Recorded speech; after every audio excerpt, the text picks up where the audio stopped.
Kagulat World. Alexandra Alexala muling ginulantang ang tennis world matapos ang panalo kontra Katie Boulter. At ngayon ay haharapin naman ang Canadian rising star na si Victoria Mboko sa Hong Kong Tennis Open. Si Mboko, isa sa mga pinakabata at pinakamabilis umangat sa WTA rankings, ay kilala sa kanyang explosive baseline power at athletic court coverage. Ngunit para kay Ala, ito ang pagkakataon para patunayan na kaya niyang sabayan kahit ang mga top 25 caliber opponents sa tour. Ang labang ito ay magiging test ng experience at adaptability. Si Mboko ay malakas at agresibo mula baseline, pero si Ala ay mas tactical at marunong magbago ng ritmo sa gitna ng laban. Ang kanyang lefty angles at matalinong shot placement ay kayang magpahina ng momentum ng mga power players tulad ni Mboko. Bukod dito, sanay na si Ala sa mga pressure situations mula sa kanyang mga kampanya sa ITF circuit hanggang sa laban sa mga mas mataas na ranked na kalaban. Isa pang advantage ni Ala ay ang kanyang composure. Sa laban kontra Boulter, ipinakita niya kung paano manatiling kalmado at consistent kahit underdog. Alam niyang kailangan niyang kontrolin ang tempo, gamitin ang slice at variation para hindi makapasok sa ritmo ang kalaban. Kung magagawa niya ito laban kay Mboko, malaking tsansa niyang maulit ang kanyang upset magic. May momentum din si Ala.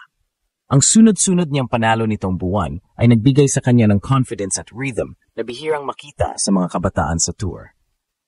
Habang si Mboko ay may explosiveness, si Ala naman ay may strategic discipline, isang kombinasyon na madalas nagiging susi sa mga high-level matches.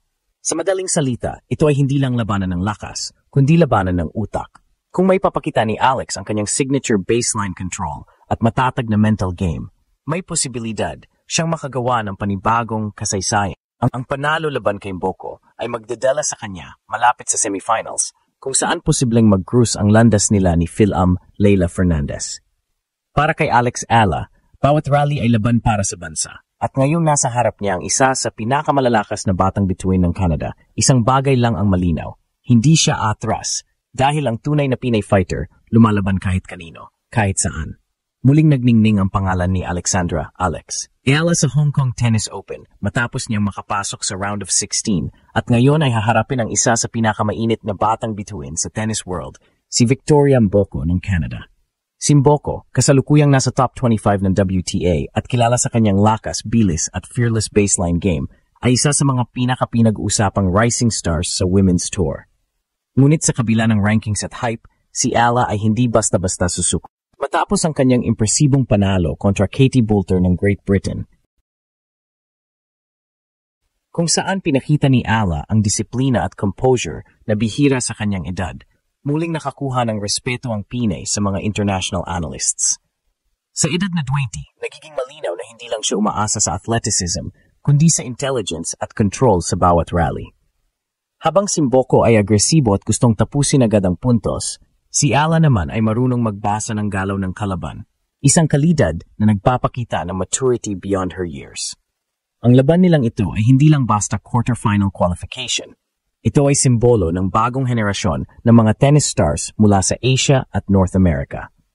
Si Mboko ay produkto ng matinding training sa Canada Tennis Center, habang si Ala naman ay lumaki sa Rafael Nadal Academy sa Spain, kung saan natutunan niyang gamitin ang diskarte at tiyaga bilang armas laban sa mas malalakas na kalaban. Kung titignan ang stats at trends, may edge si Ala sa tactical depth. Habang si Mboko ay umaasa sa explosiveness at pace, si Alex ay may kakayahang baguhin ang ritmo, mula sa matinding rally hanggang sa slice drop shot na kayang magpahinto sa momentum ng kalaban. Dagdag pa rito, ang kanyang pagiging left-handed ang tural na nagdudulot ng discomfort sa mga right-handed power players tulad ni Mboko. Sa kabila ng ranking gap, malinaw na hindi intimidated si Ala. Ang kanyang calm demeanor at court discipline ay patunay ng karanasang nakuha niya sa mga international tournaments. Alam niyang bawat laban ngayon ay pagkakataon hindi lang para umangat sa WTA rankings, kundi para patunayan na kayang makipagsabayan ng isang Pinay sa pinakamalalaking pangalan sa mundo ng tennis. Habang papalapit ang match day, ramdam ang excitement ng mga Filipino fans, hindi lang sa Pilipinas, kundi sa buong mundo. Ang tanong ngayon, makakaya kaya ni Ala pigilan ang bilis at lakas ni Mboko? Isa lang ang malinaw, sa laban ng puso laban sa power, asahan nating lalaban ng buong tapang ang batang tigre ng Maynila. Sa pagpasok ni Alexandra Ayala sa round of 16 ng Hong Kong Tennis Open, mas lalong tumitindi ang atensyon ng tennis world. Ang kanyang susunod na kalaban, si Victoria Mboko, ay tinuturing na isa sa pinakamalakas na batang players mula sa Canada. Matangkad, explosive, at may solid baseline game na ginagawang paborito sa karamihan ng analysts. Ngunit, kung susuriin ang laro ni Ayala, maraming aspeto kung saan siya may malinaw na advantage. At dito maaring mabaliktad ang lahat ng inaasahan. Una, experience under pressure. Si Ayala ay dumaan na sa matitinding laban sa ITF circuit at ilang WTA qualifiers kung saan madalas siyang underdog. Doon niya hinasa ang kanyang composure, ang kakayahang manatiling kalmado kahit nasa likod sa scoreline. Samantalang si Mboko, bagamat may firepower, ay kilala ring nagkakaproblema sa consistency kapag nahaharap sa matagalang rallies. Ito ang larong gusto ni Alex. Mabagal, strategic at pinipilit ang kalaban sa errors. Pangalawa, tactical versatility. Si Ayala ay hindi basta baseline grind. Marunong siyang maghalo ng ritmo.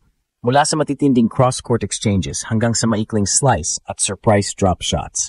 Ang ganitong variety ay susi para maputol ang momentum ng isang power hitter tulad ni Mboko. Sa mga ganitong laban, hindi lang lakas ang puhunan, utak at teaming ang tunay na panlaban. Pangatlo, psychological edge. Dumating si Ayala sa tournament na walang gaanong pressure habang si Mboko ay dala ang expectation bilang top seed at crowd favorite. Ang ganitong dynamic ay madalas pumabaligtad sa mga upset scenarios. Kung makuha ni Ayala ang unang set, malaking tsansa niyang ma-frustrate ang Canadian at masira ang rhythm nito. At sa larong tennis, kapag ang kalaban ay nagsimulang magduda sa sarili, doon lumalabas ang tunay na kontrol ni Alex. Sa mga nakaraang laban, makikita rin ang maturity ni Ayala sa kanyang shot selection. Marunong siyang maghintay ng tamang pagkataon bago umatake. Hindi siya padalos-dalos, bawat point ay may plano. At ito mismo ang klase ng disiplina na makakapigil sa high-tempo offense ni Mboko. Bukod pa rito, ang lefty angles ni Ayala ay magbibigay ng kakaibang trajectory sa bola, isang bagay na hindi madaling i-adjust para sa mga right-handed baseliners. Sa labang ito, hindi sapat ang hype o ranking. Ito ay magiging pagsubok kung sino ang mas marunong magbasa ng laban, mag-adjust sa momentum, at magpakita ng puso hanggang huling punto. Para kay Ayala, ito na marahil ang defining match ng kanyang taon. Kapag nanaig siya, hindi lang ito panalo laban sa isang Canadian star. Ito ay simbolo ng pag-angat ng isang batang Pinay na handang harapin ang kahit sinong kalaban sa international stage. At kung may isang bagay na natutunan natin sa bawat laban ni Alex Ayala, ito iyon. Huwag kailanman maliitin ang puso ng isang Filipina warrior.